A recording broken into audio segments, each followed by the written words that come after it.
It was only a few weeks ago that Shinsuke Nakamura lost to Otis in a 3-minute match on Smackdown.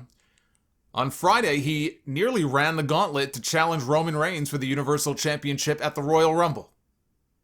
A gauntlet match was made involving Nakamura, King Corbin, Sami Zayn, Rey Mysterio, and Daniel Bryan. And an angry Roman Reigns called Adam Pearce to the ring, angry that as the champion he was not given the respect of being able to choose his own opponent. He felt betrayed by Pearce. Roman was on his A game here, as he has been really on these promos since turning heel. And all of this led to Pearce, against his will, being added to the gauntlet match. Now, Pearce has been acting as something of a commissioner on the... You've heard me call him Commissioner Pearce. He's never been given any kind of official title other than WWE official. He just sort of became the de facto authority figure on these shows. And I think he's done a very good job with it. This has been going on now for months. And it's a role that he's been good in. It's one that he's not unfamiliar with. Many years ago, in Ring of Honor, he was Jim Cornette's lieutenant commissioner for a while in storyline. My first exposure to Adam Pearce, just to take this back to the ROH days, my first exposure to Adam Pearce and who he was when the crowd would yell Repo Man at him because he looked a lot like Barry Darsow, or at least that's what a lot of people thought, right? The bald head, the body type, they thought he looked like Barry Darsow. And so one night at the Manhattan Center, he pulled out a Repo Man eye mask because people have been calling him this for months. And so to play along, I think it was some kind of like multi-person match or tag match or something, but he pulled the Repo Man mask out from his tights and put it on. It was very brief, and then he took it off. But he put that thing on, and everybody popped. And that's my biggest memory of Adam Pearce from those Ring of Honor days. Last week, I said that they really need to explain to the viewers how and why Sonya Deville is back after losing to Mandy Rose at SummerSlam with that loser leaves WWE stipulation. And this week, she began in a new role as Adam Pearce's assistant, which is good. So she's not back in the ring yet, but over time she can work her way back into, storylines and back into the ring. Plus, I just have a feeling that she's going to really excel in this role. I don't know that people expected AJ Lee, for example, to be as good as she was when she was in a similar role many years ago, and she killed it. And I think Sonya could do very well in this role too, because character-wise, she was doing the best work of her career before she went away. So she's not in the ring right now, but she's going to be doing character-driven stuff behind the scenes. I think she'll excel. Now, Adam Pearce did not look thrilled. He has not wrestled a match since the last time that Adam Pearce stepped in the ring for a match was the same year that the WWE Network launched. So that's a whole bunch of years ago.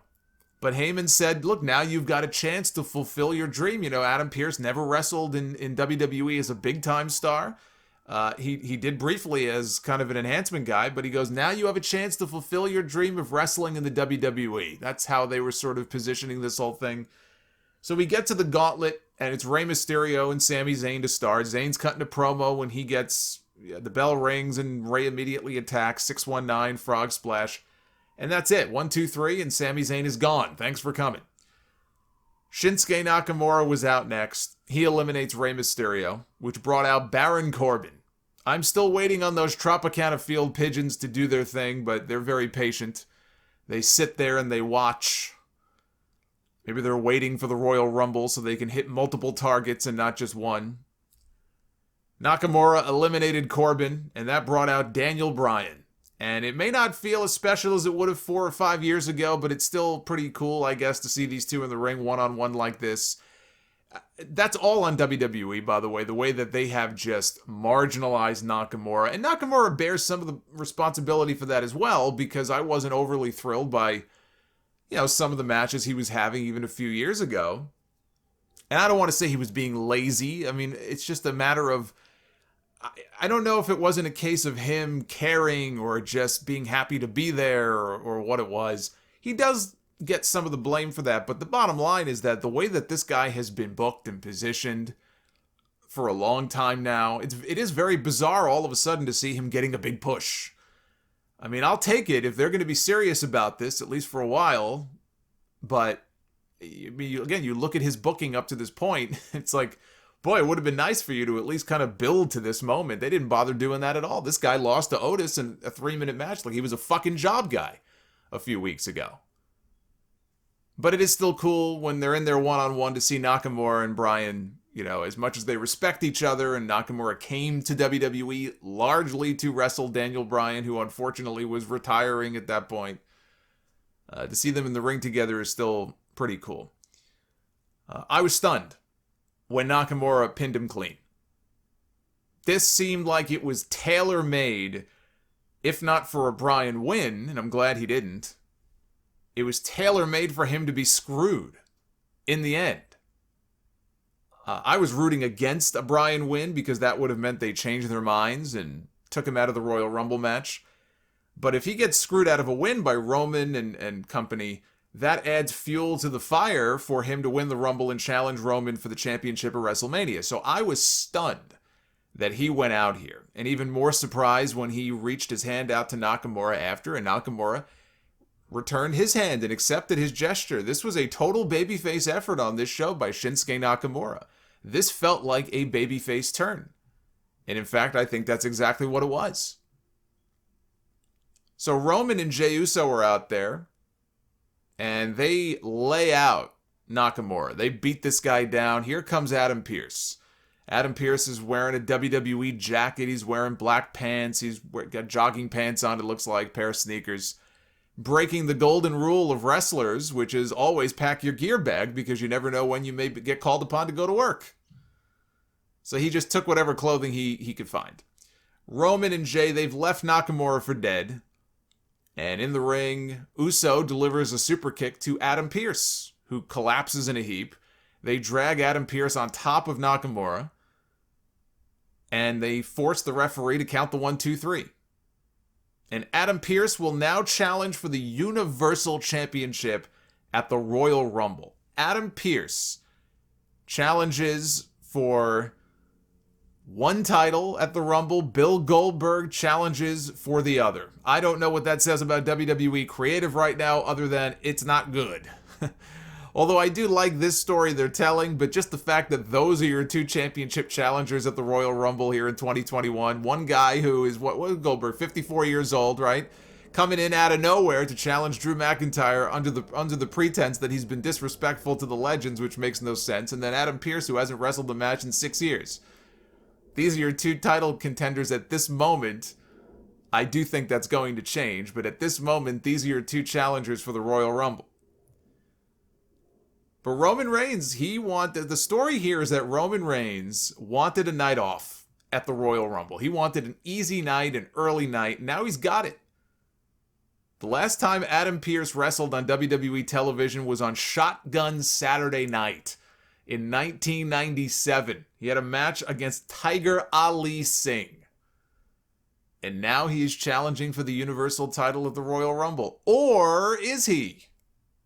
I don't think he is. Kevin Owens was not on the show this week. Kevin Owens was out selling the bump from the stands the week before when he got put down through 2 tables, took that big bump. The Kevin Owens story is not over. Now, does that mean that he's going to win the Royal Rumble after getting his ass kicked for weeks on end by Roman Reigns and Jey Uso, that they have pivoted and they have decided that Kevin Owens is going to get the big babyface win at the Royal Rumble and go on to finally beat Roman Reigns for the championship at WrestleMania? It's not what I would do, but I mean, this is a guy who has been overlooked by the company for a very long time. I think they take him for granted, which is why each of the last 2 years, around draft time, we have Kevin Owens interviews talking about how he's looking forward to switching back to the other brand because he'll get a fresh start. Every year, it's a fucking fresh start for this guy because they don't know what the fuck to do with him. Now, I don't think, though, that is what WWE has in mind. I think Kevin Owens is wrestling Roman Reigns at the Royal Rumble. We've got 3 weeks until this pay-per-view. A lot can happen in 3 weeks. Adam Pearce is an authority figure, is he not? He has the power to make matches on these shows. So what is to stop him from taking himself out of the match and having Kevin Owens take his place? What is to stop him, if he can't do that for some reason, from adding Kevin Owens to the match and making it a triple threat? What is stopping him from making himself an enforcer at ringside to make sure that Jey Uso doesn't get involved? Remember I floated the shark cage stipulation a few weeks ago? I said this is eerily very similar to the match that Kevin Owens had at the Royal Rumble in 2017 with Roman Reigns for the Universal title. Only the roles were reversed at the time. Owens was the champion and not Roman. But they had Chris Jericho hanging above the ring in a shark cage because he was always getting involved in Kevin Owens' matches. So to neutralize him, they put him in a shark cage above the ring so he couldn't get involved. I thought maybe they were going to do the same thing with Jey Uso. Maybe they're basically going to do that, only without the shark cage, and instead it'll be Pearce at ringside to try to neutralize Jey Uso should he try to get involved in the match, because he's always interfering. They need somebody who can stop him. That's where Adam Pearce maybe comes into play. And at the Rumble, he even has the chance to get physical, and I was going to say get a big pop, but it's weird for me to say that because there's no fucking fans in the building. If there were fans in the building, he'd get a big pop for throwing a punch or hitting Jey Uso with some kind of big move. That's really all he needs to do. But I think the match is ultimately going to end up being Reigns against Owens, and Reigns is going to win again. So then we have Nakamura. He was screwed out of a championship match. WWE has already announced that he is going to be facing Jey Uso one-on-one on Smackdown this Friday. There is a reason that this man went all the way to the end of that gauntlet instead of Daniel Bryan. I think it was done that way by design. That was not an accident. I could see the Royal Rumble match coming down to Daniel Bryan and Shinsuke Nakamura. I know Sami Zayn was kind of teasing Bryan backstage a few weeks ago, and I was kind of thinking maybe it would come down to Bryan and Sami. You know, maybe they even do some kind of spot where people think Sami is eliminated, but he's not, and then Bryan's the last guy, but then Sami comes back. They could do something with him and Zayn, but now I'm having a different idea, which is, what if it were to come down to Bryan and Nakamura, with Bryan winning the Rumble and going on to WrestleMania, and instead Shinsuke Nakamura gets a championship match against Roman Reigns before WrestleMania at the Elimination Chamber, with the tease that if Nakamura wins, we would get Nakamura defending the title one-on-one against Daniel Bryan in the main event of WrestleMania. But instead, of course, he's just another body for Roman to beat on his way to WrestleMania. But I think that's why they turned him on Friday. They needed another babyface after Owens to kind of plug in there against Roman Reigns. Now, if only they had put more thought into rehabbing him before this, to where it didn't just feel like it was totally out of left field, but I guess that's too much to ask for the people on this show. But that's my 2 cents on how I kind of see this all shaking out. All roads should lead to Bryan and Roman at WrestleMania, not Bill Goldberg and Roman Reigns.